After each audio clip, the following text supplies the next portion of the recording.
So this week I speak with Dr. Cliff Henry, who works as a Nature Engagement Officer for the National Trust. Cliff works at the Giants Causeway, which is a well-known site in Northern Ireland, and I'm sure a lot of you have visited. We talk about the challenges facing the site, such as rising sea levels, but also we actually talk about the engagement activities ongoing on the site with the local community and also with landowners.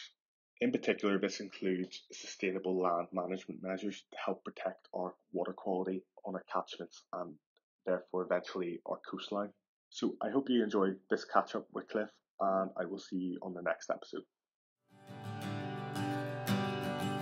It's all about Marie and the coastal sea, aquatic life and everything in between.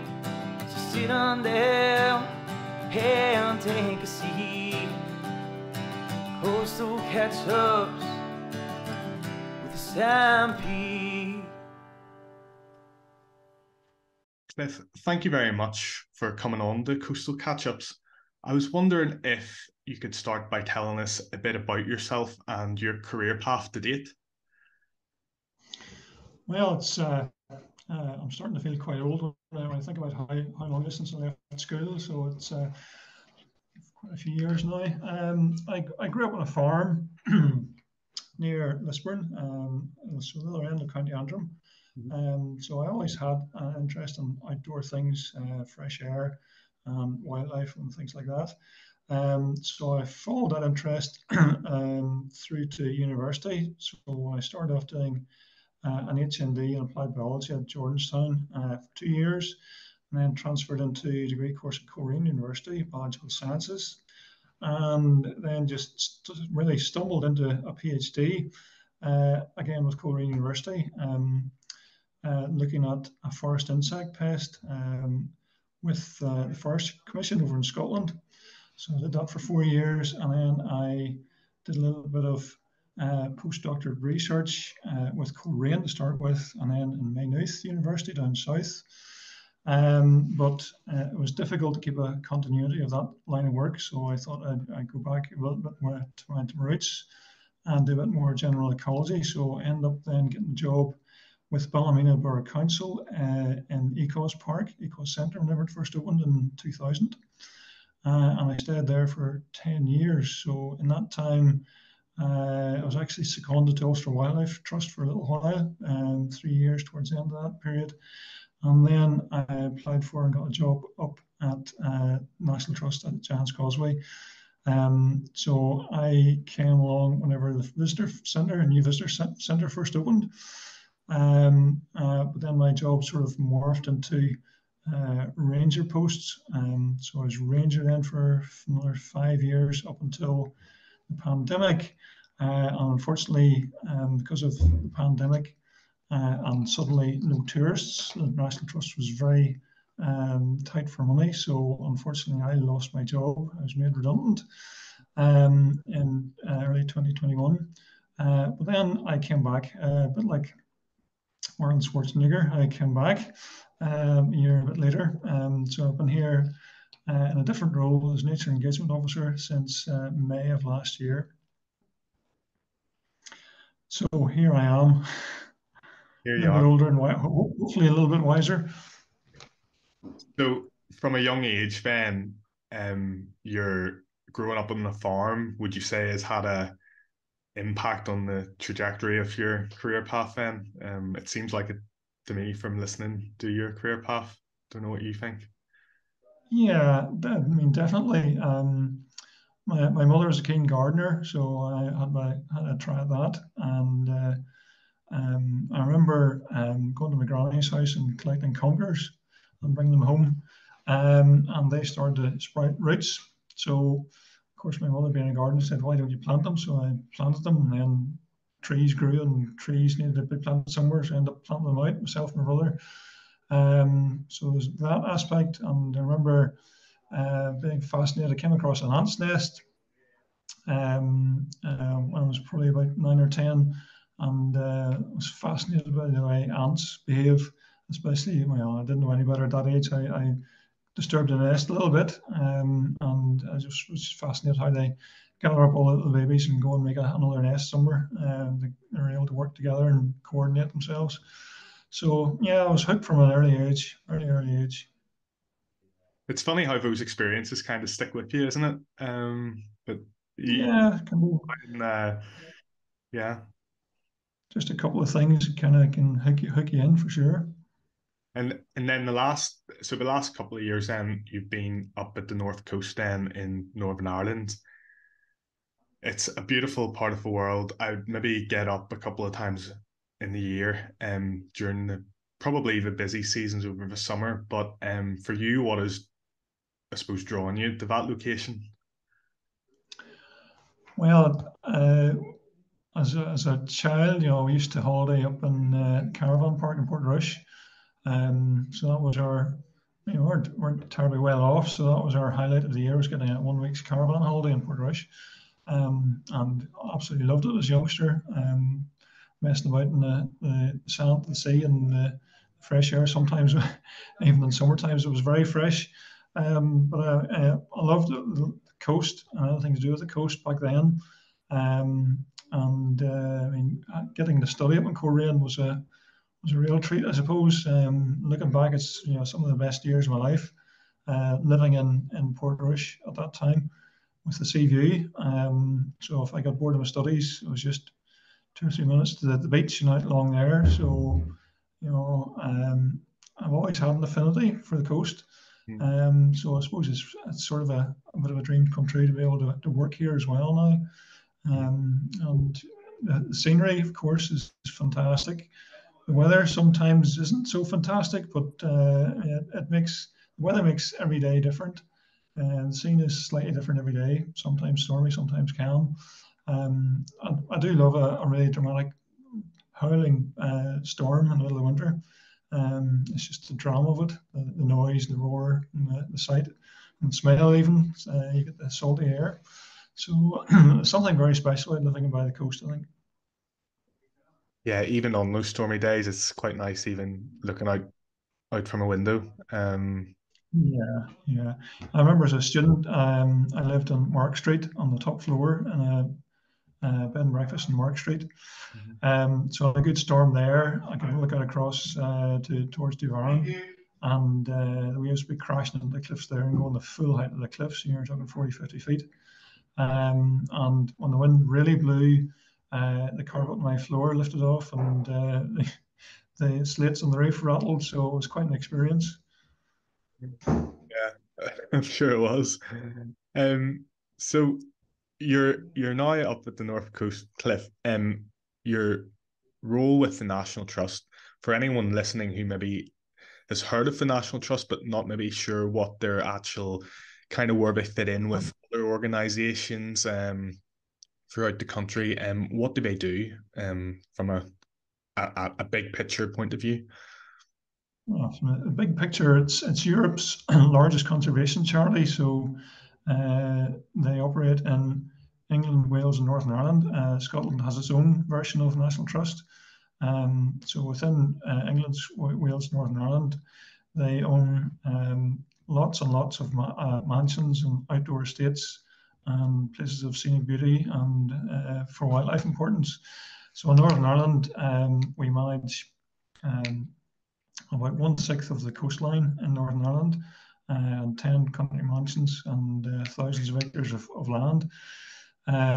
So at the Causeway here, we have obviously the World Heritage Site, but it's important for not only because this designated as a World Heritage Site for the wonderful shaped stones that we have, but it's also a site of scientific interest for some of the species that are here, including a very tiny snail called the narrow-mouthed coral snail. So that is a tiny snail. The books say the snail is up to 2 millimeters, but I think that's a slight exaggeration. The biggest one I've seen is probably about 1.5 millimeters. So you can imagine that it's not much bigger than a grain of sand.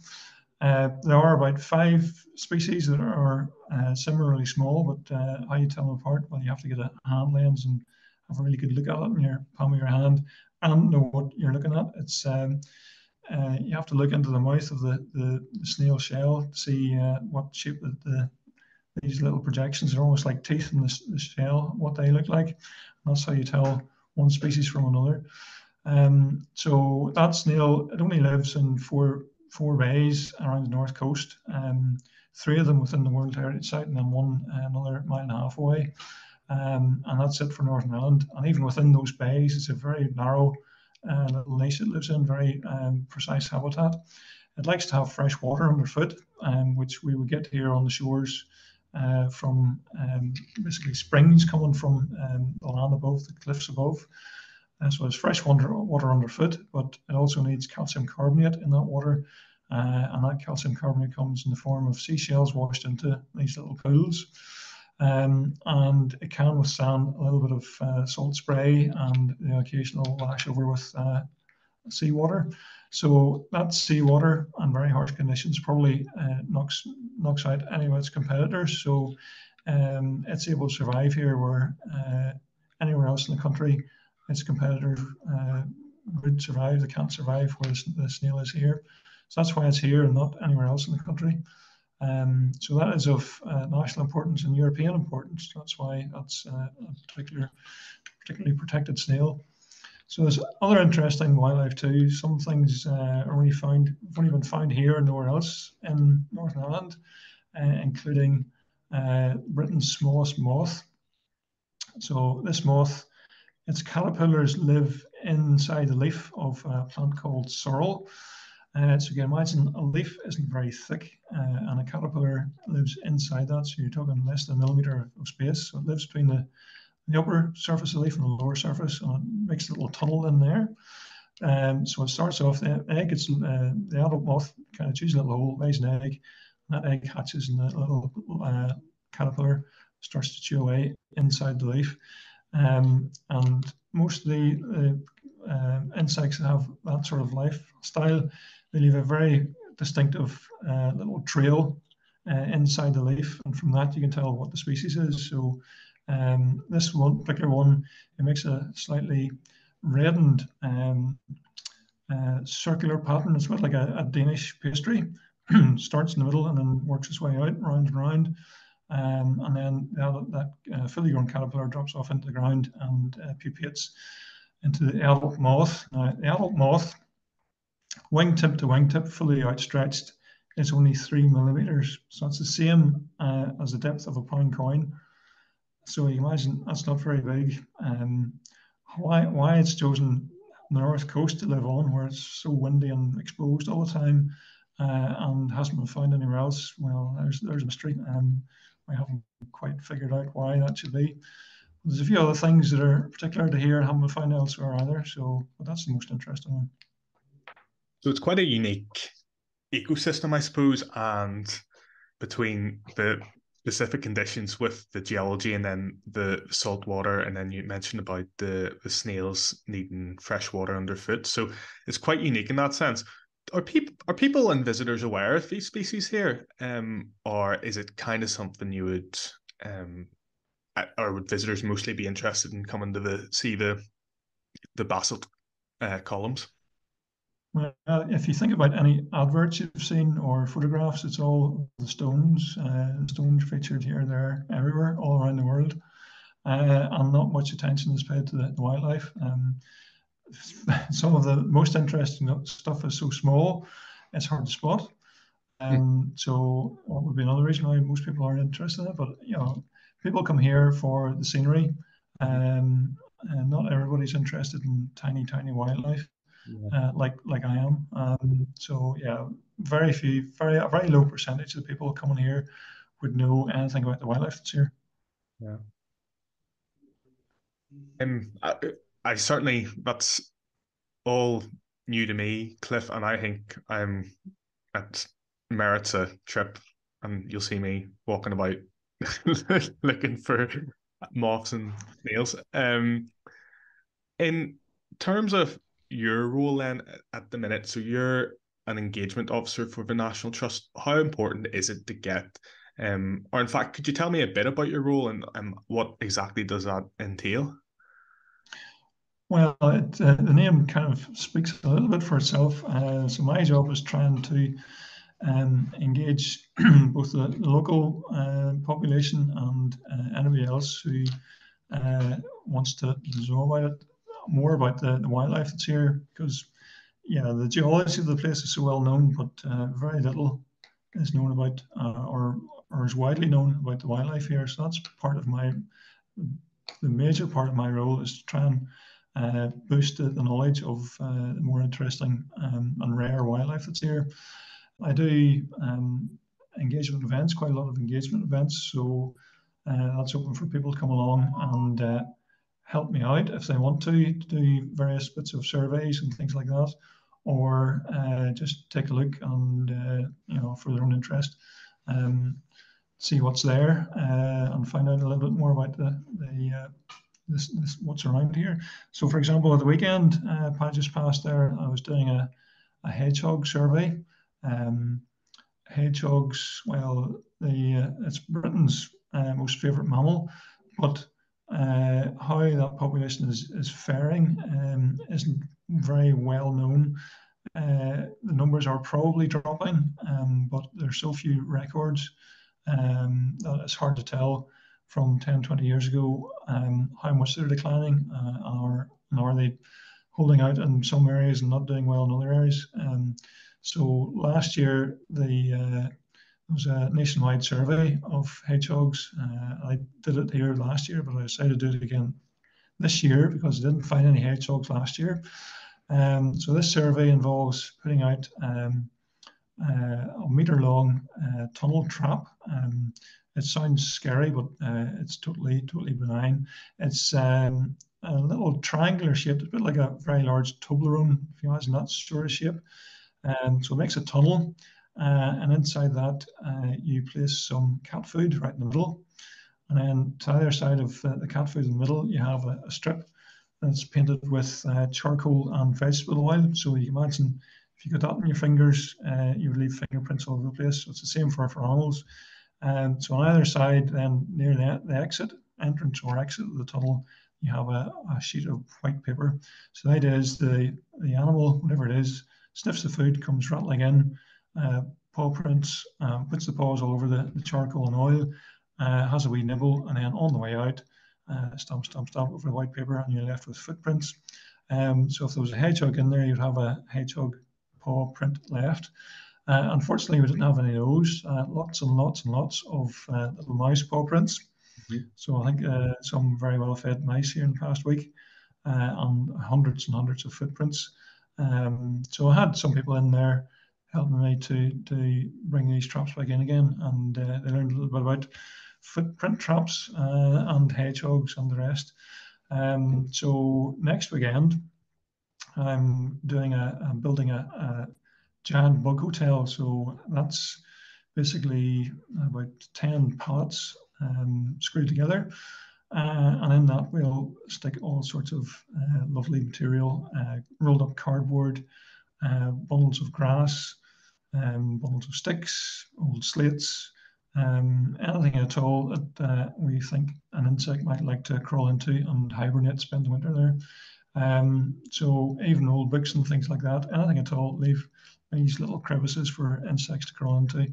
And because it's all biodegradable, it will slowly rot over years and years and create all sorts of wonderful habitats for things to live in and hibernate in. So if people can come and join in on that, learn what to do, give me a hand doing it, and that's the whole idea: get people engaged in learning about what's around them and how to help it in all sorts of ways. So I do these events all through the year.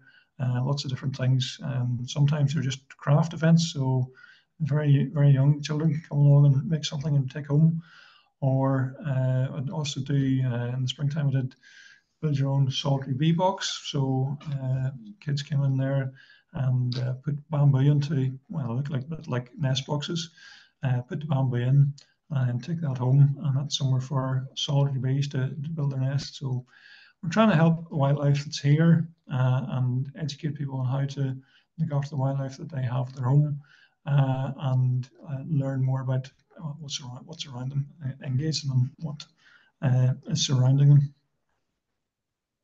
So most of these volunteers, would they be members of local communities around the area where you are? Well, when I say volunteers, that's it's probably more participants rather than volunteers, because most people just come along for one afternoon to have a bit of fun with their family, Yeah. make something, do a bit of learning, and then never see them again. So it's not like proper volunteering. I do have volunteers here as well that help me do quite a lot of work. Um, I've some responsibility for the maintenance of the site as well. So any fences that fall down, I get to replace, or the footpath maintenance, I look after that as well. So I do have regular volunteers come in every week. They enjoy getting some exercise, and there's no shortage of jobs for me to send them to do. So they have a bit of crack.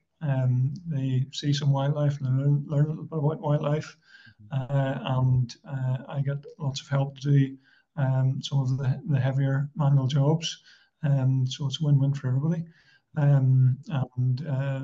These guys, they're actually all three of them are retired. So they enjoy something to do on a regular basis, gets them out and active, keeps them fit, and they have a bit of crack at the same time. So I can't take on a lot of volunteers, but I do have space for a few more still. If any of your wonderful listeners fancy some regular exercise and getting out and outdoors, I'd be more than welcome to contact me. I'd be very glad to have them along. Absolutely. If you're happy, I can share your email in the bio, but sure, we'll sort that out at the end, Cliff. But it sounds like there's a good benefit to both parties there. The volunteers have a bit of crack, get a bit of exercise, and then you get a lot of jobs ticked off your to-do list. So it sounds like it's a good relationship. There's one of the volunteers, he has Italian ancestry, so he's learned to speak Italian recently. So if he hears an Italian accent, he starts to chat to the visitors in Italian if he can, practice his languages. So, he enjoys doing that very much. Yeah, it's good. I mean, I get benefit as well because I get some crack out of these guys too. We do have a bit of a laugh now and again. Yeah. And in terms of, you mentioned about some volunteers being, your volunteer group being retired.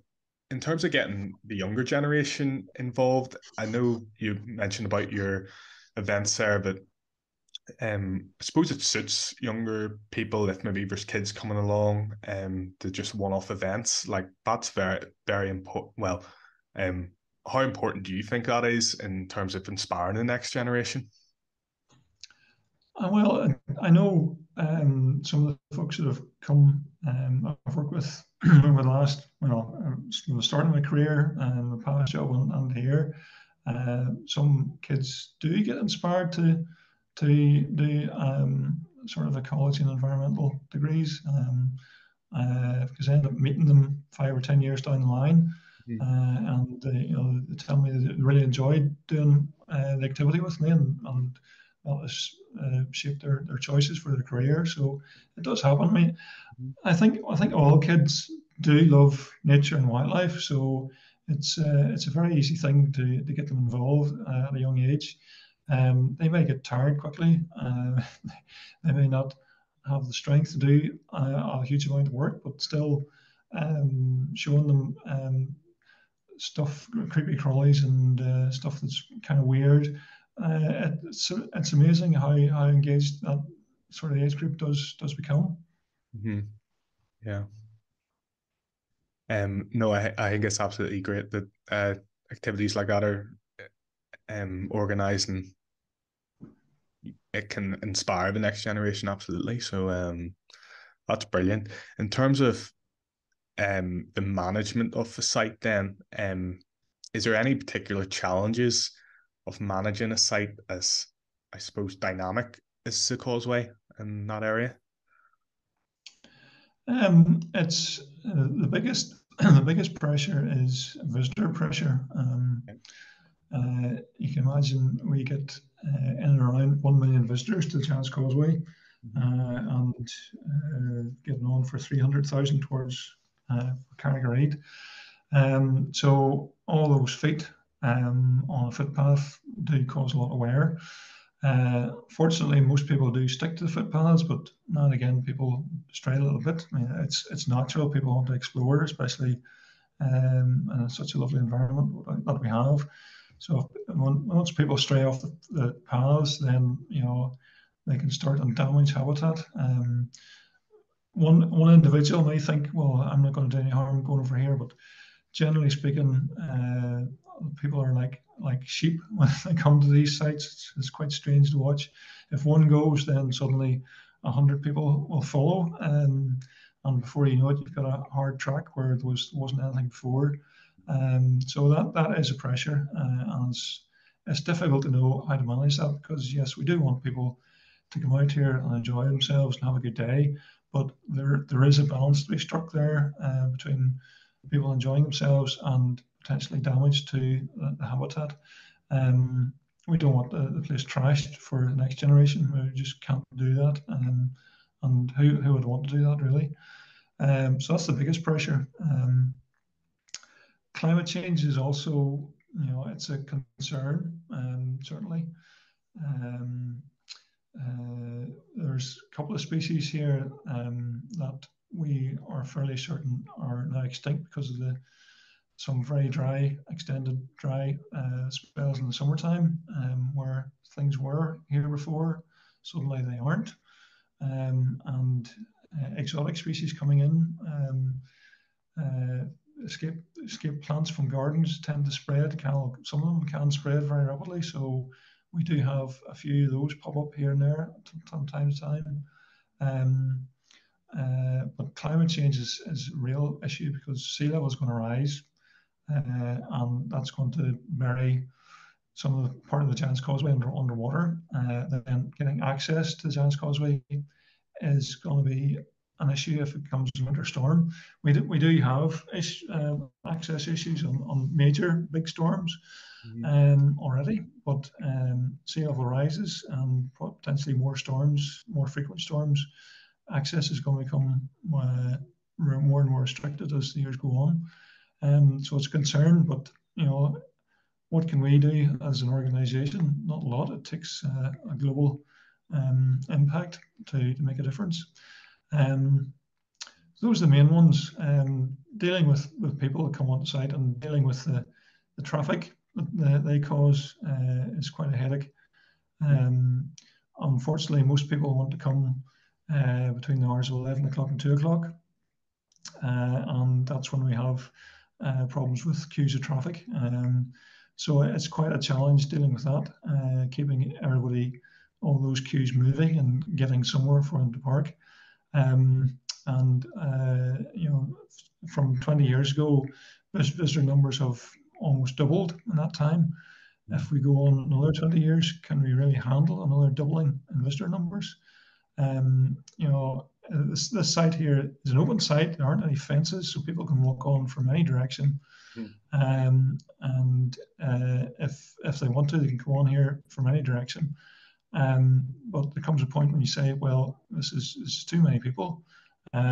We need to control numbers, but how on earth would we ever do that on an open site? It's impossible. So it's one of life's imponderable questions. What are we going to do in the future when we get more and more people here? It's not something we have an answer to, really. We are looking at, in connection with other organisations, trying to put on public transport here rather than people drive all the way to the site. Is think about how we can persuade people to get onto coaches and arrive by a coach instead of a car. That'll be a big help. But even with that, there comes a point when there'll just be too many people on site, and how we deal with that is going to be a very interesting issue for the future.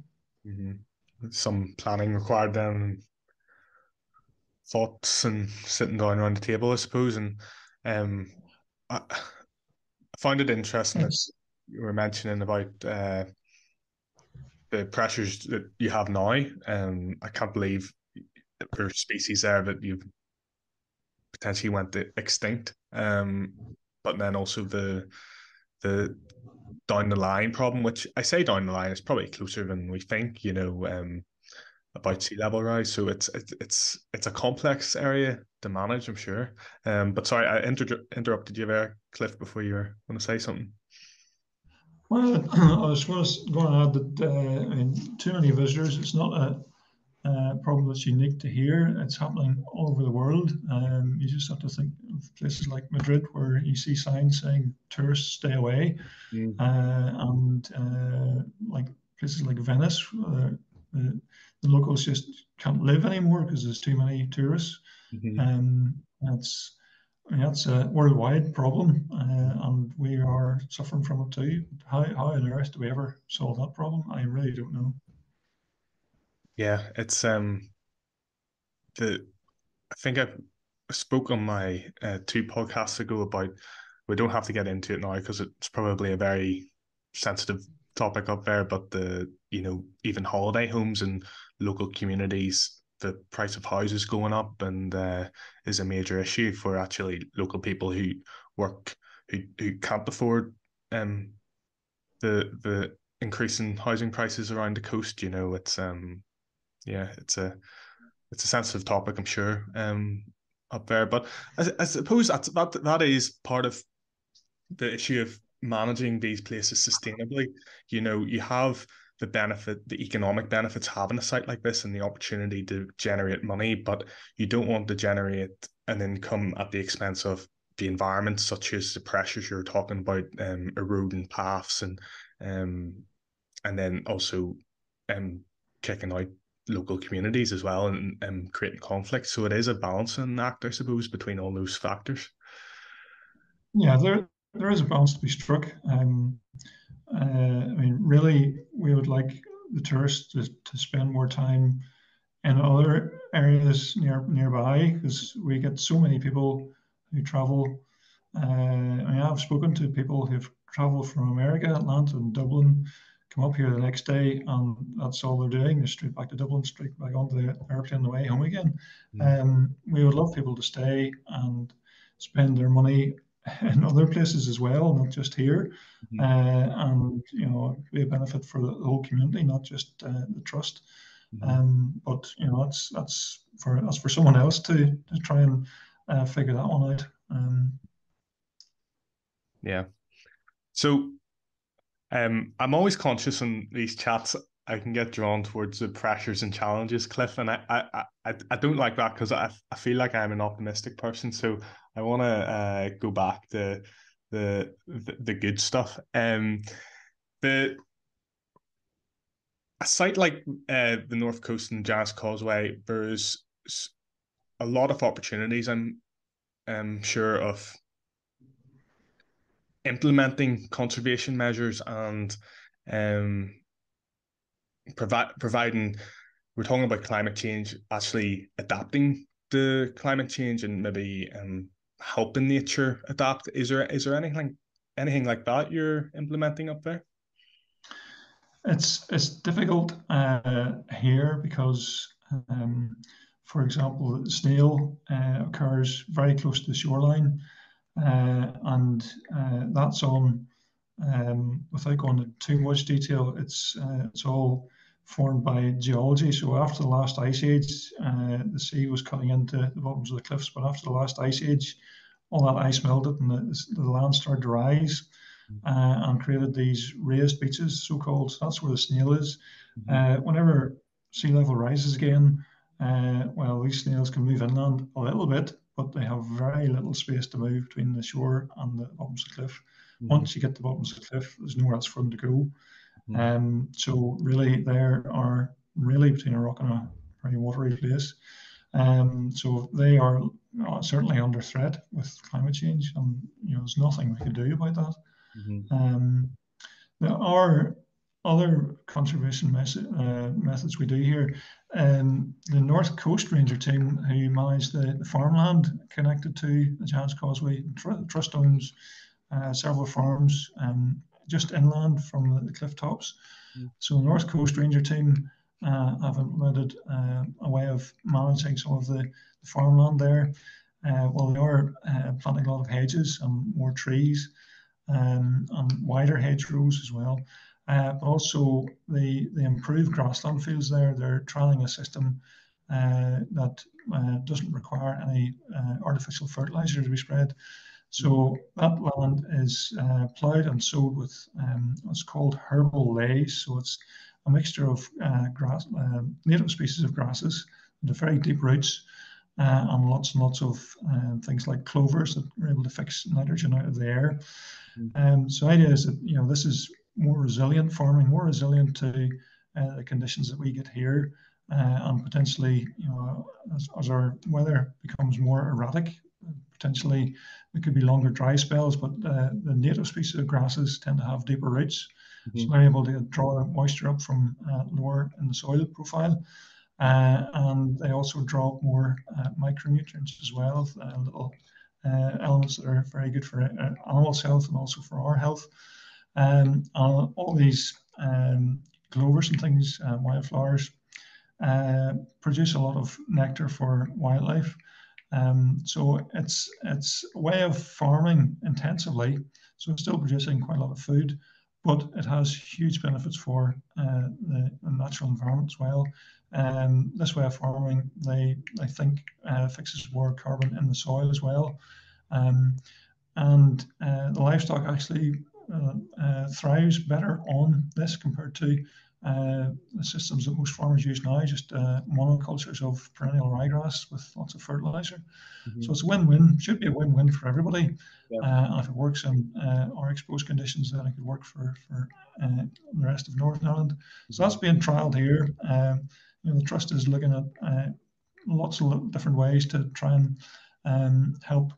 We need to survive, so it's providing a sustainable living for farmers, but help wildlife at the same time. I mean, 4 years ago now, we were able to fence off one of the bays down, where the snail actually lives, the first bay behind the visitor centre. So there's been nothing no animals, no livestock in there for the best part of 50 years nearly. So we were able to fence that off and reintroduce livestock grazing in there, which will benefit the snail and help break up some of the thatch of dead grasses that are there, which will improve things for all sorts of wildflowers and in turn then all sorts of insects and birds and everything. So we're trying to manage, the Trust overall is trying to manage its ground better than it has done in the last 20, 30 years. The Trust has quite a lot of interesting species-rich land, but it also has quite a lot of intensively farmed farmland. So it's trying to improve a lot of everything. Yes, we still need to grow food, but we can do it in a much better way to provide for our own needs, but also to provide for wildlife as well. And that's key to getting a balance there going into the future. I think you're spot on about saying getting the balance. Are these practices new practices? I know you said they're being trialed, but have they been taken from maybe years ago, like old school farming, or are these all very innovative measures that have been thought up? I think the idea of this sort of thing has been around for a long time. I mean, most farmers will know about clover and sowing clover in their silage swards, and particularly in grazing swards. A good crop of clover means you have less fertilizers to buy. So farmers have known about it for a long time. But it's a slightly different method of grazing the land as well. So I'm not sure how long the idea has been around, but probably 30, 40 years, more so in organic farming, but it's trying to make that shift into the mainstream. Yes, it does take a little bit more effort, but when you get a huge benefit for wildlife, well, it's worth taking. And lower carbon footprint, obviously that's very important these days. So it's worth doing, I think. It's just persuading farmers, since they've been told for generations now, increase your productivity by pulling out hedgerows and sowing fertilizer here and everywhere and killing every weed that ever pops its head up. It's trying to change mindsets and trying to let the population at large, not just the farmers, everybody has to do their part here, is to accept a little bit of untidiness for the benefit of nature and benefit for wildlife, and then ultimately it does benefit us as well. So it's part of a whole system of things, but it takes time for people to see that this sort of thing can work, and that it's a good thing to do for everybody. But that all takes time. And it's good, these trials you're doing, when you can demonstrate and have evidence of these ideas that they work, and that will help change the mindset of other people and other landowners and farmers. So yeah, it's great. It's great to hear about that, Cliff, actually. Yeah. So Cliff, I'll not keep you much longer. Just before we go, you mentioned about seeking volunteers and the activities ongoing. So where can people find out? Is it best they contact you directly, or can they find out through the National Trust website, or what's the best way for people to find out? We do have details on the National Trust website. There are our email addresses there to find out, and it will come through to us by a roundabout route, but it will come through to us. So that's the best way to go. I mean, it's basically, I have volunteers that help me do a lot of the hard graft work out around the site here, but there are also volunteer opportunities for things like wildlife surveying. So in the springtime, we do need help to count all sorts of different kinds of birds here. And throughout the summer, I also do butterfly counts. So there are lighter volunteering tasks to be done as well. And of course, in the visitor centre, there are a number of roles there. So if people go onto the website, they'll be able to find different roles that are available. And there's something to suit everybody, not just those who want a good day's exercise. Yeah, awesome. And then I was also going to say we were talking about volunteers, but I suppose in case we've inspired anyone to go and visit the Giants Causeway, a couple of takeaways that I could maybe suggest, if I may, when listening to you. Firstly, enjoy your day, the awesome scenery, but possibly consider taking public transport, sticking to the designated paths, and then if you see a snail, don't remove it or a moth. But if there's anything else I've missed there, you maybe want to suggest, work away.